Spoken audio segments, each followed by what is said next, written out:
এবং এই আয়ুষ্মান ভারত কার্ডের মাধ্যমে আপনি কিন্তু প্রতি বছর 5 লক্ষ টাকার চিকিৎসা ছাড় পাবেন। এছাড়াও বিভিন্ন রকম বেনিফিট কিন্তু রয়েছে। আপনারা জানেন যে পশ্চিমবঙ্গে কিন্তু স্বাস্থ্যসাথী কার্ডটা বন্ধ হয়ে এই আয়ুষ্মান ভারত কার্ড কিন্তু চালু হতে চলেছে। তো সেই জন্য আজকের ভিডিওতে আপনাদের দেখিয়ে দেবো যে আয়ুষ্মান ভারত কার্ডের জন্য এই ফর্মটা আপনি কীভাবে ফিল আপ করবেন, এই ফর্মে কোথায় কোন ডিটেলস বসাবেন এবং এই ফর্মের সঙ্গে কী কী ডকুমেন্টস আপনাকে অ্যাটাচ করতে হবে, কোথায় জমা করবেন, কার্ডটি আপনি কীভাবে পাবেন, ঠিক আছে, আপনার অ্যাপ্রুভ হয়ে যাওয়ার পর কার্ডটি আপনি কীভাবে পাবেন, সমস্ত কিছু আপনাদের স্টেপ বাই স্টেপ জানিয়ে দেবো। সেই জন্য ভিডিওটা প্রথম থেকে শেষ পর্যন্ত অবশ্যই দেখবেন মনোযোগ সহকারে, এবং আমাদের চ্যানেলে প্রথমবার ভিজিট করে থাকলে আমাদের চ্যানেলটিকে সাবস্ক্রাইব করে রাখুন এবং পাশে থেকে বেল আইকনটিকে অবশ্যই প্রেস করে রাখুন। তো চলুন আজকে ভিডিওটা শুরু করা যাক। তো প্রথমত এই আয়ুষ্মান ভারত এই যে ফর্মটাকে আপনাকে ফিল আপ করে ক্যাম্পে জমা দিতে হবে। এবার এই ফর্মটা কোথায় পাবেন সেটা বলার আগে এই ফর্মটা কীভাবে ফিল আপ করবেন আপনাদের জানিয়ে রাখি। এখানে সর্বপ্রথম কী করবেন, এখানে ডেটটা বসিয়ে নেবেন। যেই ডেটে আপনি ফর্মটা জমা করবেন সেই ডেটটা এখানে সঠিকভাবে বসিয়ে নেবেন। বসিয়ে নেওয়ার পর এরপর বলা হয়েছে যে বেসিক বেনিফিশিয়ারি ডিটেলস, যাকে আপনি বেনিফিশিয়ারি রাখবেন, যে অ্যাপ্লিক্যান্ট যে আবেদন করছে তার এখানে ডিটেলস কিন্তু আপনাকে বসাতে হবে। এবার কার নামে আবেদন করবেন, দেখুন আপনার পরিবারের যে হেড রয়েছে তার নামে আপনি আবেদন করতে পারেন, অথবা যার নামে স্বাস্থ্যসাথী কার্ড ছিল তার নামেও কিন্তু আবেদন করতে পারেন, ঠিক আছে। সেক্ষেত্রে আধার নাম্বার, যার নামে আবেদন করছেন তার আধার নাম্বার বসিয়ে দেবেন। বসিয়ে দেওয়ার পর তার নামটা বসিয়ে দেবেন। বসিয়ে দেওয়ার পর তারপর রেশন কার্ডের নাম্বারটা সঠিকভাবে কিন্তু বসিয়ে দেবেন, ঠিক আছে। রেশন কার্ড নাম্বারটা বসিয়ে দেওয়ার পর এরপর কিন্তু ক্যাটাগরি সিলেক্ট করতে হবে, যে কোন ক্যাটাগরি রেশন কার্ড রয়েছে সেটা আপনাকে সিলেক্ট কিন্তু করতে হবে। এখানে AOY রয়েছে, SPHH, PHH, যেই ক্যাটাগরি রেশন কার্ড রয়েছে সেটা কিন্তু আপনাকে সঠিকভাবে এখানে বসিয়ে দিতে হবে, ঠিক আছে। সিলেক্ট করে নেবেন, ঠিক চিহ্ন মেরে দেবেন। মেরে দেওয়ার পর এরপর বলা হয়েছে যে আধার কার্ডের সঙ্গে যেই মোবাইল নাম্বার লিঙ্ক রয়েছে সেই মোবাইল নাম্বারটা কিন্তু এখানে সঠিকভাবে বসাতে হবে, ঠিক আছে।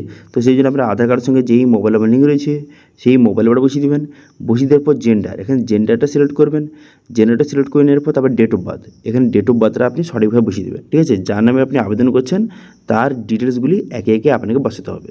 এখানে ডেট অফ বার্থ বসিয়ে দেওয়ার পর এরপর বলা হয় যে ফুল অ্যাড্রেস, পুরো অ্যাড্রেসটা এখানে সঠিকভাবে কিন্তু আপনাকে বসিয়ে নিতে হবে। সেই জন্য পুরো অ্যাড্রেসটা সঠিকভাবে বসিয়ে নেবেন। এখানে ভিলেজ, পোস্ট অফিস, পিনকোড, তারপরে পুলিশ স্টেশন, ডিস্ট্রিক্ট, সমস্ত ডিটেলস একে বসিয়ে নেবেন। বসিয়ে নেওয়ার পর এখানে ডিস্ট্রিক্টের নাম বসিয়ে দেবেন, তো ব্লকের নাম বসিয়ে দেবেন, তারপরে গ্রাম পঞ্চায়েত, তারপরে কিন্তু এখানে ফ্যামিলি যে হেড রয়েছে তার নামটা বসিয়ে দেবেন। বসিয়ে দেওয়ার পর আপনার ফ্যামিলিতে কতজন মেম্বার রয়েছে সেটা সংখ্যায় লিখে দেবেন।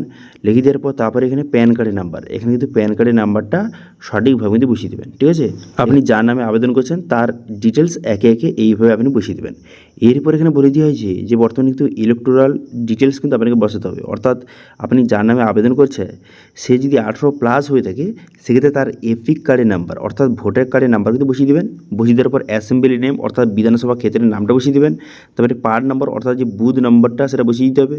তারপরে সিরিয়াল নম্বর, ভোটার লিস্টে আপনি দেখবেন যে আপনি কত নম্বর সিরিয়ালে রয়েছে সেই সিরিয়াল নাম্বারটা কিন্তু আপনাকে বসিয়ে দিতে হবে, ঠিক আছে।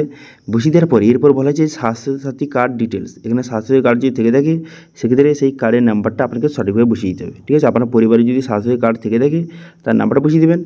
বসিয়ে দেওয়ার পর এরপর এখানে বলা হয়েছে যে এখানে কিছু ডিটেলস কিন্তু আপনাকে বসাতে হবে। এর কিন্তু ফর রুরাল অর্থাৎ যারা গ্রামে বসবাস করে তাদের জন্য, তারা এই ডিটেলসটা ফিল আপ করবে। এখানে বলা হয়েছে আপনার পরিবারে কি একটা রুম রয়েছে এবং সেটা যে কাঁচা বাড়ি যদি হয়ে থাকে এখানে ইয়েস করবেন অথবা নো করবেন। যদি আপনার কাঁচা বাড়ি থেকে থাকে সেক্ষেত্রে ইয়েস করবেন অথবা নো করবেন।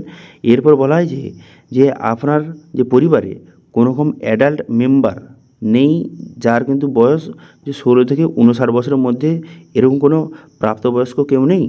যদি না থেকে থাকে সেক্ষেত্রে এখানে ইয়েস করবেন অথবা এখানে নো করবেন। তো এটা হলো প্রথম পেজের কাজ। এবার সেকেন্ড পেজে এখানে কী বলা আছে, এখানে বলা হয়েছে যে পরিবারে 16 থেকে 59 বছরে কোনো রকম প্রাপ্তবয়স্ক পুরুষ নেই, পরিবারের প্রধান হচ্ছে মহিলা, এরকম যদি হয়ে থাকে সেক্ষেত্রে ইয়েস করবেন অথবা এখানে নো করে দেবেন, ঠিক আছে। তার পরের পয়েন্টে কী বলা হয়েছে, তার পরের পয়েন্টে বলা হয়েছে যে বর্তমানে পরিবারে কোনো রকম প্রতিবন্ধী সদস্য আছে এবং যে কোনো রকমের কাজ করে, ঠিক আছে, কাজ করে এরকম কোনো রকম প্রাপ্তবয়স্ক সদস্য নেই। প্রতিবন্ধী রয়েছে এবং কোনো রকম কাজ করার সদস্য নেই, সেক্ষেত্রে ইয়েস করবেন অন্যথা নো করবেন, ঠিক আছে, বুঝে গেল। এরকম যদি আপনার পরিবারে হয়ে থাকে যে প্রতিবন্ধী রয়েছে কিন্তু কোনো রকম কাজ করার কেউ নেই, সেক্ষেত্রে এখানে ইয়েস করবেন অন্যথা নো করবেন। এরপরে বলা হয়েছে যে কোনো রকম SC ST যদি পরিবার হয়ে থাকে সেক্ষেত্রে এখানে ইয়েস করবেন অথবা এখানে নো করবেন, ঠিক আছে। যদি SC ST পরিবার হয়ে থাকে ইয়েস নো করবেন। তারপর এখানে বলা হয়েছে যে বর্তমানে যে ভূমিহীন পরিবার, যাদের কিন্তু কোনো রকম জমি নেই সেই সব পরিবার এবং যাদের উৎস হচ্ছে যে কাজকর্ম করে খাওয়া, যাদের উৎস, তারা কি ইয়েস করবেন অথবা নো করবেন। তারপরে বলা হয়েছে যে অসহায় অথবা ভিক্ষার উপর নির্ভরশীল কোনো রকম যদি পরিবার থেকে থাকে সেক্ষেত্রে এটা ঠিক চিহ্ন মারবেন, হ্যাঁ বা না করবেন। তারপর এখানে বলা হয়েছে বজ্র পরিষ্কার কাজ, অর্থাৎ নোংরা জিনিসপত্র কিন্তু পরিষ্কার করার কোনো রকম যদি কেউ কাজ করে পরিবারে, সেক্ষেত্রে এখানে ইয়েস করবেন অথবা নো করবেন, এরকম যদি ফ্যামিলি হয়ে থাকে। এরপরে এখানে বলা হয়েছে যে বিশেষভাবে দুর্বল যে আদিবাসী গোষ্ঠী যদি থেকে থাকে, সেক্ষেত্রে ইয়েস করবেন অথবা নো করবেন, ঠিক আছে। তারপরে বলা হয়েছে যে আইনত মুক্তিপ্রাপ্ত কোনো রকম যদি বন্ধকি শ্রমিক থেকে থাকে, সেক্ষেত্রে এখানে ইয়েস করবেন অথবা নো করবেন, ঠিক আছে। এটা গেল রুরাল, যারা গ্রামে বসবাস করে তাদের জন্য। এবার এখানে দেখতে পাবেন ফর আরবান, এবার শহরের জন্য এবার কী কী সিলেক্ট করবেন, কারা কারা কোন কোন অপশান সিলেক্ট করবেন, একে একে আপনাদের বলে দিচ্ছি। প্রথম দেখতে পাচ্ছেন, প্রথম বলা হয়েছে যে আবর্জনা অথবা কোনো রকম কাগজ কোড়ানো কোনো যদি ব্যক্তি থেকে থাকে, সেক্ষেত্রে ইয়েস করবেন অথবা নো করবেন, ঠিক আছে। এটা কিন্তু পরিবারের কথা বলা হচ্ছে। এবার যদি ভিক্ষুক যদি কেউ থেকে থাকে, সেক্ষেত্রে ইয়েস করবেন অথবা নো করবেন, ঠিক আছে, এরকম যদি পরিবার হয়ে থাকে। তারপর এখানে যে গৃহকর্মী যদি থেকে থাকে, সেক্ষেত্রে ইয়েস করবেন অথবা নো করবেন। তারপর এখানে বলা হয়েছে যে বর্তমানে রাস্তার হকার, মুচি বা রাস্তার ধারে কোনো রকম যে সেবা প্রদান করে যদি থেকে থাকে, সেক্ষেত্রে এখানে ইয়েস করবেন অথবা এখানে নো করবেন। তারপরে কী বলা হয়েছে, তারপরে এখানে বলা হয়েছে যে নির্মাণ শ্রমিক এবং রাজমিস্ত্রি, শ্রমিক, রং মিস্ত্রি, এইসব কুলি, এইসব ইত্যাদি যদি থেকে থাকে, সেক্ষেত্রে এখানে ইয়েস করবেন অথবা নো করবেন, ঠিক আছে। অর্থাৎ যে আবেদন করছে সে কী ধরনের কাজ করে আর কি, সেটা আপনাকে সিলেক্ট করতে হবে। পরিচ্ছন্নতা কর্মী অথবা স্যানিটাইজেশন কর্মী যদি থেকে থাকে, সেটা ঠিক চিহ্ন মারবেন। তারপরে বলা হয়েছে এরপর কিন্তু বাড়ি ভিত্তিক কর্মী, কারিগর অথবা হস্তশিল্প কোনো রকম কর্মী যদি হয়, সেক্ষেত্রে ইয়েস বা নো করবেন। তারপরে বলা হয়েছে যে পরিবহন কর্মী, চালক, কন্ট্রাক্টর, সহকারী, ঠেলাগাড়ি চালক হয়ে থাকলে এখানে ইয়েস করবেন অথবা নো করবেন, ঠিক আছে।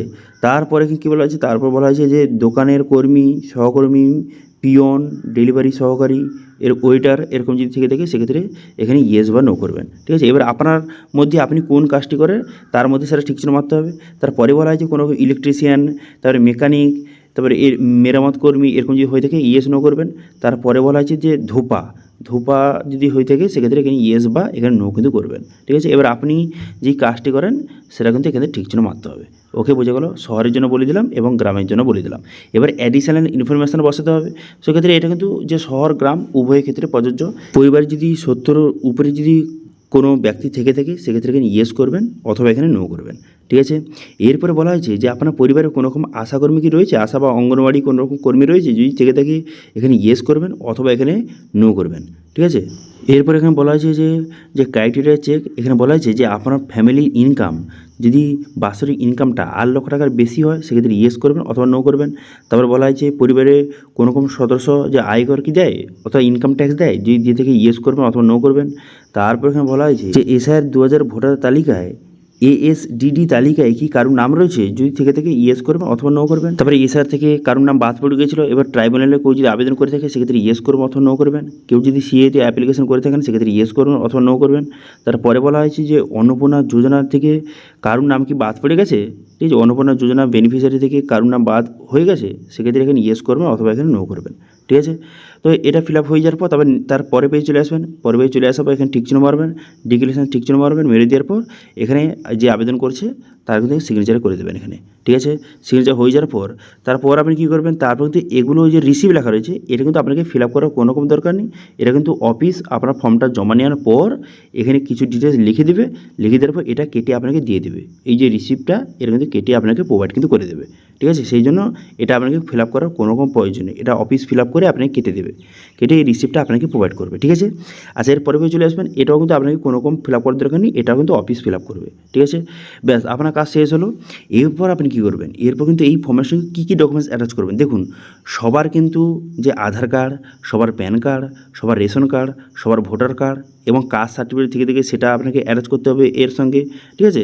এছাড়াও যদি পরিবারে কেউ ডিসেবিলিটি থেকে থেকে সেই সমস্ত কার্ড কিন্তু এর সঙ্গে আপনাকে অ্যাটাচ কিন্তু করতে হবে। এখানে যেই ডিটেলসগুলি লাগলো, সেই সব ডিটেলসের যে ডকুমেন্টসগুলি এই সঙ্গে অ্যাটাচ করবেন, অ্যাটাচ করে কিন্তু আপনাকে জমা করতে হবে। কোথায় জমা করবেন, বর্তমানে যে জনকল্যাণ শিবির হচ্ছে বর্তমানে আপনার এলাকায়, সেখানে কিন্তু এই ফর্মটাকে আপনাকে জমা করতে হবে, ঠিক আছে। জমা করার পর তারপর ভেরিফিকেশন, সেখান থেকে আপনি ফর্মটা কালেক্ট করতে পারেন, অথবা আপনাদের সুবিধার্থে ভিডিও ডেসক্রিপশনে এর লিঙ্ক কিন্তু প্রোভাইড করে দিয়েছি, সেখান থেকে আপনি ফর্মটা ডাউনলোডও কিন্তু করে নিতে পারেন। আসলে বুঝতে পারছেন বর্তমানে যে এই আয়ুষ্মান ভারত কার্ডের জন্য বর্তমানে যে আবেদনটা শুরু হয়েছে, ফর্মটা কীভাবে ফিল আপ করবেন আপনাদের জানিয়ে দিলাম। এবার এই ফর্ম ফিল আপ নিয়ে কোনো রকম যদি আপনার কোয়েশ্চেন অথবা কোয়ারিজ থেকে থাকে, অবশ্যই কমেন্ট করুন, আমি অবশ্যই রিপ্লাই করব। এবং আজকে ভিডিওটা ভালো হলে ভিডিওকে লাইক করে দেবেন এবং ভিডিও কিন্তু বন্ধুদের সঙ্গে শেয়ার করে দেবেন। এবং আমাদের চ্যানেলে প্রথমবার ভিজিট করে থাকলে আমাদের চ্যানেলটিকে সাবস্ক্রাইব করে রাখুন এবং পাশে থেকে বেল আইকনটিকে